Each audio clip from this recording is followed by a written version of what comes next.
ગુજરાતના મહત્વના સમાચારની શરૂઆત કરી અરવલ્લીથી સૌથી મોટા સમાચાર સામે આવી રહ્યા છે। બાયડ નગરપાલિકા ચૂંટણી પહેલા જ ભાજપે કબજે કરી મહત્વની અપડેટ જણાવી દે। અરવલ્લીથી 24માંથી 18 બેઠકો પર ભાજપ બિનહરીફ। બાયડ નગરપાલિકા ચૂંટણી પહેલા જ ભાજપે કબજે કરી। કોંગ્રેસના કુલ 13 ફોર્મમાંથી 10 ઉમેદવારોએ ફોર્મ પરત ખેંચી લીધા। કોંગ્રેસ શહેર પ્રમુખના પત્ની ભાજપની બેઠક પરથી બિનહરીફ થયા। કોંગ્રેસ શહેર પ્રમુખે પદેથી પણ રાજીનામું આપ્યું।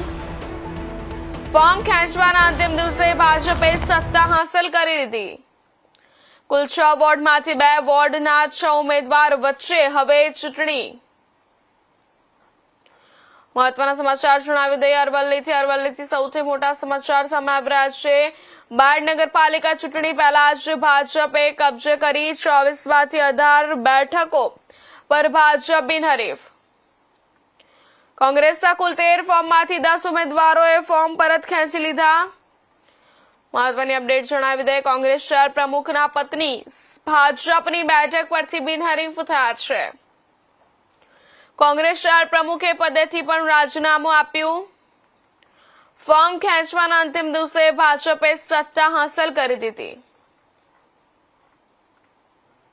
સ્વરાજ્યની ચૂંટણી 2026 મુજબ બાયડ નગરપાલિકામાં સામાન્ય ચૂંટણી હેઠળ ટોટલ આપણે ત્યાં 6 વોર્ડમાં નોમિનેશન ફેઝ દરમિયાન ફોર્મ ભરાણા હતા।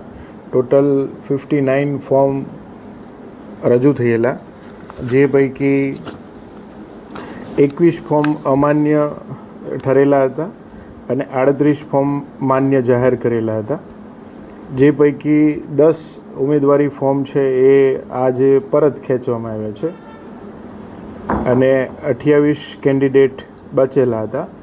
જે પૈકી ટોટલ 6 વોર્ડને ધ્યાને લેતા 4 વોર્ડમાં માત્ર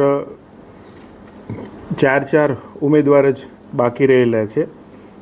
વોર્ડ નંબર 3, 4, 5 અને 6 આ 4 વોર્ડ છે એમાં 4 જ કેન્ડિડેટ છે, એટલે એ 4 વોર્ડ છે એ બિનહરીફ થશે। વોર્ડ નંબર 2માં ટોટલ 3 કેન્ડિડેટ છે એ હરીફ ઉમેદવાર થશે અને 2 સીટો છે એ 2 નંબરના વોર્ડમાં બિનહરીફ થશે। વોર્ડ નંબર 1ની 4 બેઠકો ઉપર ચૂંટણી થવાની છે। આમ કુલ પિક્ચર જોઈએ તો વોર્ડ નંબર 1 અને 2ની કુલ થઈ અને 6 બેઠકો ઉપર ચૂંટણી થવાની છે, જ્યારે ટોટલ 18 સીટ નગરપાલિકાની એ બિનહરીફ આજે થયેલી છે। ભાવનગરમાં સ્થાનિક સ્વરાજ્યની ચૂંટણી